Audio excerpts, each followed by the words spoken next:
sumukong puso ko sa paulit-ulit na pagkakataon na nasaktan na bigo. Mukhang delikado na naman ako, bakit ba kinikilig na naman ako? Pero ngayon ay parang kakaiba pag nakatingin sa iyong mata, ang mundo ay kalma.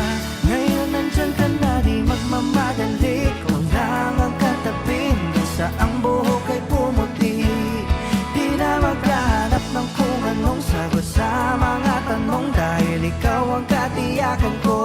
Hindi na ako bibitaw, ngayon ikaw na ang kasayaw.